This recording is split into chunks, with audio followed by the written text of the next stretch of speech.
Монголчууд бидний өвөг дээдсээс уламжлагдсан ирсэн үнэт ахуй соёлын нэг бол ариун цагаан сэтгэлийн бэлэгдэл эдийн дэд хадаг үлээ. Хадаг нь хэв гисэн нэршлээс монголчууд анх хэрэглэж байсан нь Монголын нууц товчоонд тэмдэглэгдэн үлджээ. Чингис хааны үед монголчууд ангийн арьс барин бие биедээ хүндэтгэл илэрхийлэн зовлогдог байснаас хадаг анх үүссэн гэж үздэг байна.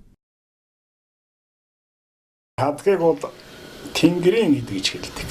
Лазаа гэж хэлж байгаа. Тэнгэрийн эд. Хадагны хэрэглэгээ дээрх юм бол за лам багштай, аав ээжтэй, нутгийн ноёнд барихын. Тэрнээс гадна хадгийг маш хөргөн хэрэгжилжсэн хэрэглэгээ нь ном судар зохиолгох хүсэх. Судар номыг үүдэхэд бол заавал хадаг барьдаг.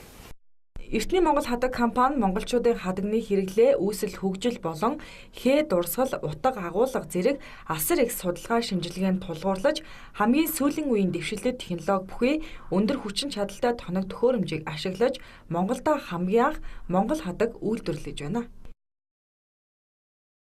Монголдо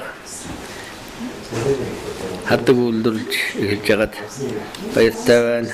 Хадагны дээж хүлээж аваад би бас бэлэгчээж баярлж байна.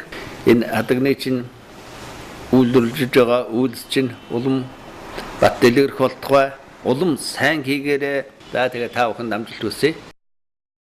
Эртний Монгол хадаг компани үйлдвэрлэж худалдаанд гаргаж байгаа Монгол хадаг нь үүрийн цагаан гэгээ буюу тэнгэрийн хаяаны сүүн цэнхэр өнгөтэй зөв дүрслэгдсэн хээг шингээсэн бөгөөд хүр хархаан шүлс болон мэндсэн утаснаас бүтсэн шинэ технологийн утсаар нэгсэн байгаль орчинд ээлтэй бүтээгдэхүүнийг эх орондоо үйлдвэрлэж хэрэглэж таны гарт хүргэж байна.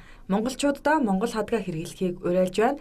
Та бүхэн Монгол хадаг компанитай холбогдохыг хүсвэл 70 тэгтэг 1988 болон 8909 7676 утсанд холбогдоорой.